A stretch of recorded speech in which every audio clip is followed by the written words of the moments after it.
शरद पवार गटाची महत्त्वपूर्ण बैठक आहे। बुधवारी 20 तारखेला मुंबईत ही बैठक घेतली जाणार आहे।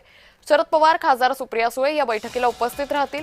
पक्षाच्या सर्व आमदार खासदारांना बैठकीचं निमंत्रण देण्यात आलेलं आहे। तर शरद पवार गटाची महत्त्वपूर्ण बैठक उद्या पार पडणार आहे। पुन्हा एकदा जाऊयात आमच्या प्रतिनिधी ज्योत्स्ना गंगणे यांच्याकडे। ज्योत्स्ना, एकीकडे राष्ट्रवादीमध्ये हालचाली सुरू झाल्या, दुसरीकडे शरद पवार गटानं ही महत्त्वाची बैठक बोलावली आहे। काय अधिक माहिती?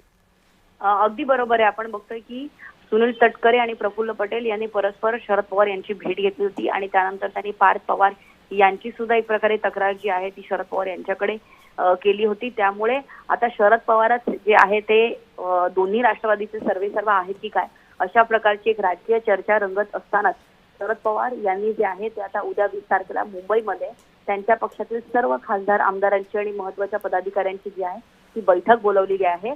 या बैठकीमध्ये रोहित पवार सुद्धा उपस्थित राहतील आणि या बैठकीमध्ये जितेंद्र आव्हाड हे सुद्धा उपस्थित राहतील। कारण राष्ट्रवादीमध्ये आमदारांची संख्या जरी कमी असली तरी खासदारांची संख्या जी आहे ती शरद पवार गटाकडे जास्त आहे आणि त्यामुळे दिल्लीमध्ये वर्चस्व जर पाहायला गेलं तर आधी अजित पवार गटापेक्षा शरद पवार गटाचं जास्त आहे।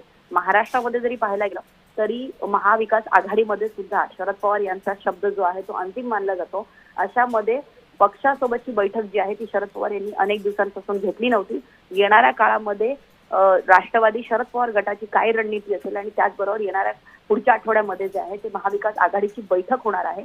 त्याच पार्श्वभूमीवरती राष्ट्रवादीचे सर्व असलेले शरद पवार यांच्या नेतृत्वामध्ये मुंबईमध्ये उद्या एक महत्त्वाची बैठक होणार आहे आणि पुढच्या आठवड्यात जे आहे ते महाविकास आघाडीची बैठक होणार आहे। मात्र उद्या होणाऱ्या या बैठकीमध्ये दोन्ही राष्ट्रवादीच्या एकत्रीकरणावरती सुद्धा जी आहे ती चर्चा निश्चित ज्योत्स्ना, त्यामुळे एकंदरीतच उद्याच्या बैठकीत काय होतं हे पाहणं महत्त्वाचं ठरेल। तुर्तास धन्यवाद आपण दिलेल्या सविस्तर माहितीसाठी।